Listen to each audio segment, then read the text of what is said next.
ഹോ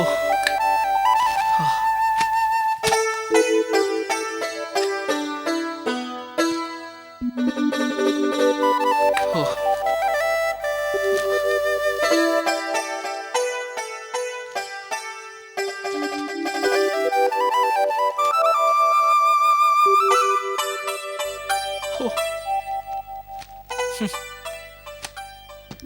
ഓ 100 തവണ ഇത് എഴുതാനുള്ള കടലാസ് വാങ്ങണമെങ്കിൽ മാപ്രാണത്തുള്ള അപ്പൻ്റെ കട വിറ്റാൽ പോലും തികയില്ല.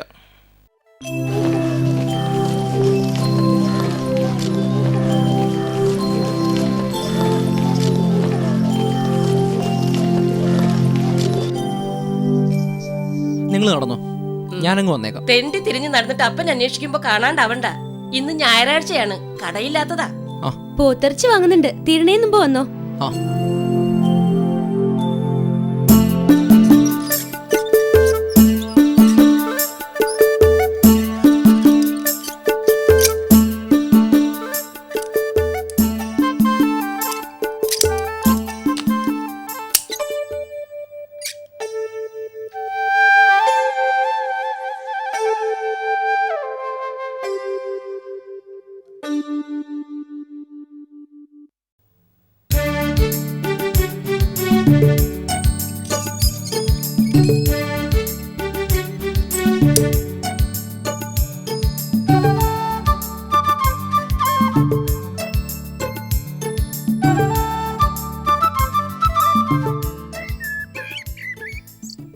ടീച്ചറില്ലേ? ഉണ്ടെങ്കിൽ ഒന്ന് കാണണമായിരുന്നു. എന്താ കാര്യം? ടീച്ചറോട് നേരിട്ട് പറയാനുള്ളതാ. ഇവിടെ വന്നാൽ ഇന്ന് ഈ സമയത്ത് തന്നെ കാണാമെന്ന് ടീച്ചർ പറഞ്ഞിട്ടുണ്ടോ? ഇല്ല. പിന്നെ ഇപ്പൊ തന്നെ കാണണമെന്നെന്താ? ഒരു അത്യാവശ്യ കാര്യമായതുകൊണ്ട് ഒരു വിവരം പറയാനാ. സരസ്വതി, ഇതാ ആരോ വന്നിരിക്കണോ? ആ വരുന്നു. എന്താണെന്ന് വെച്ചാ വേഗം പറഞ്ഞു വിടൂ, അവരിപ്പോഴെങ്ങെത്തും.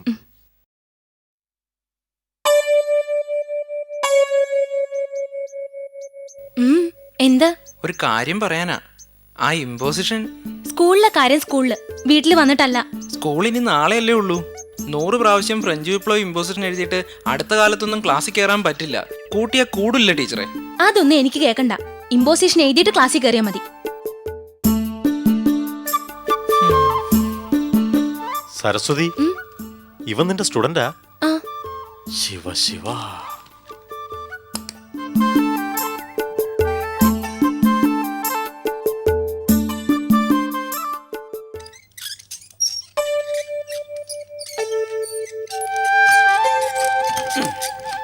നീ എന്താ ഇവിടെ?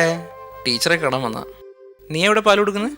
ആ, പതിവ് കൊടുപ്പൊക്കെ കഴിഞ്ഞു. ഇന്ന് ഇത്തിരി പാല് കൂടുതൽ വേണമെന്ന് പറഞ്ഞിരുന്നു. ആ കുട്ടിയെ കാണാൻ ആരോ വരുന്നുണ്ട് ഇത്ര. ഏത് കുട്ടിയെ? കൈമൾ സാറിന്റെ മോളില്ലേ?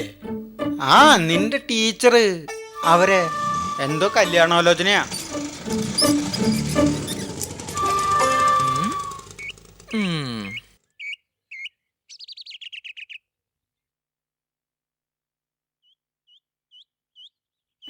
ടീച്ചറെ കണ്ടിട്ട് പോയതല്ലേ, പിന്നെന്താ വീണ്ടും? വന്ന കാര്യം മുഴുവൻ പറയാൻ പറ്റിയില്ല. അപ്പോഴേക്കും ടീച്ചർ അങ്ങ് പോയി. ഒരു തീരുമാനമാകണ്ട് ഞാനെങ്ങനെ പോവാ? സരസ്വതി, ഇയാളെ ഒന്ന് പറഞ്ഞ് അവസാനിപ്പിച്ചു വിട്, അവരിപ്പോഴെങ്ങെത്തും. തന്നോടല്ലേ നിക്കണ്ട, പോയിക്കോളാൻ പറഞ്ഞത്. ടീച്ചർ ഇത് കേൾക്കണം. ഫ്രഞ്ച് വിപ്ലവം 5 പേജാണ്. എഴുതി വരുമ്പോൾ എത്ര കുറച്ചാലും 10 വരും. അത് 100 തവണ എഴുതാൻ പറ്റില്ല. എന്നെ കൊണ്ട് സാധിക്കാഞ്ഞിട്ടാണ്. അത് മനസ്സിലാക്കി ടീച്ചർ ഇതിനൊരു പരിഹാരം പറയണം. അവരൊക്കെ വന്നു. എൻ്റെ ഇമ്പോസിഷന്റെ ഒരു തീരുമാനം പറഞ്ഞാൽ ഞാനങ്ങ് പോവാം. വേണ്ട, എഴുതണ്ട. വേണ്ടല്ലോ? വേണ്ട.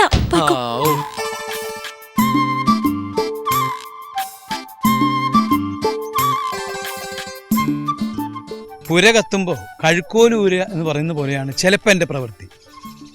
ടീച്ചർക്ക് നല്ല ടെൻഷൻ ഉണ്ടായിരുന്നു ആ സമയത്ത്, എനിക്കറിയാം.